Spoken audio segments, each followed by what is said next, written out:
रात का समय था। आसमान पर काले बादल छाए हुए थे।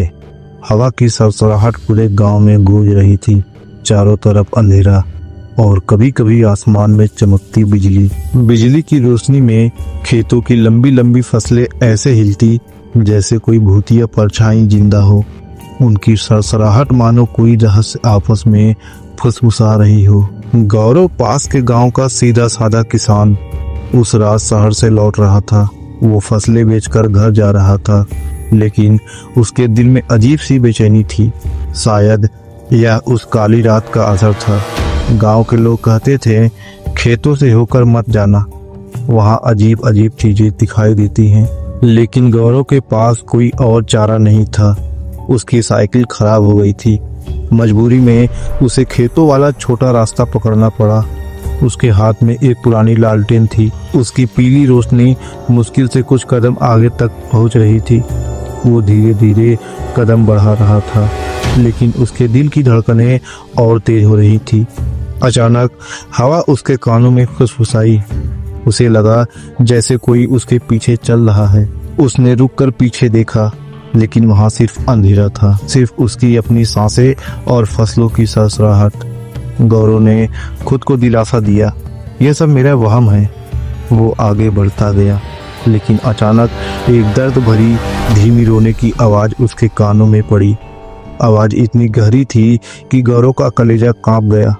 वो ठिठक कर वहीं रुक गया। आवाज सीधा खेतों के बीच से आ रही थी। उसने डरते डरते आवाज लगाई, कौन है वहाँ?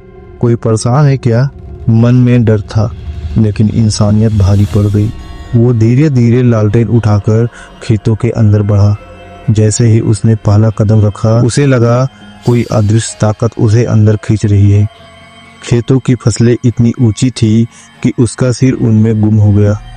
वो आगे बढ़ा और अचानक उसकी नजर पड़ी। एक लंबी परछाई लाल कपड़ों में लिपटी खड़ी थी। गौरव की सांसें थम गई, उसका गला सूख गया। वो हकलाते हुए बोला, कौन हो तुम? तुम्हें क्या चाहिए? परछाई धीरे धीरे उसकी ओर मुड़ी, और जैसे ही गौरव ने उसका चेहरा देखा, उसके पैरों तले जमीन खिसक गई। वो चेहरा जला हुआ था, आंखें लाल खून जैसी, और लंबे नुकीले दांत बाहर निकले हुए थे। वो औरत जोर से हंसी, ऐसी हंसी जो गौरव के कानों को सुन्न कर गई। गौरव भागा, लेकिन रास्ता गायब हो चुका था।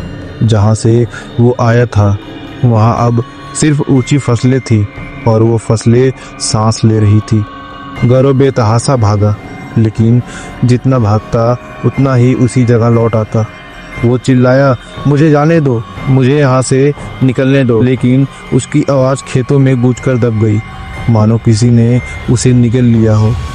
अचानक वही औरत उसके सामने खड़ी हो गई। उसकी आंखें खून से भरी थी। वो बोली, तुम आ ही गए, तुम्हारा इंतजार कर रहे थे मैं। अब कभी वापस नहीं जा पाओगे यहाँ से। गौरव के पैरों ने साथ छोड़ दिया था। उसका शरीर कीचड़ में धंसने लगा।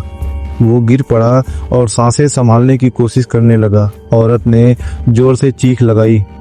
उसकी चीख इतनी खतरनाक थी कि गौरव को लगा उसकी आत्मा शरीर से बाहर निकल रही है। अचानक उसके दिमाग में एक कहानी चलने लगी। यह वही औरत थी जिसकी हत्या खेत के पुराने मालिक ने की थी। लालच में उसने अपनी पत्नी को मार डाला और उसकी लाश वहीं दफन कर दी। मरने से पहले उस औरत ने श्राप दिया था, यह खेत हमेशा भूखा रहेगा और हर रात किसी न किसी को निगल जाएगा। गौरव कांप रहा था, लेकिन औरत उसके करीब आई और बोली, अब तुम भी इस खेत का हिस्सा बनोगे। तुम्हारा शरीर इस जमीन को और ताकत देगा।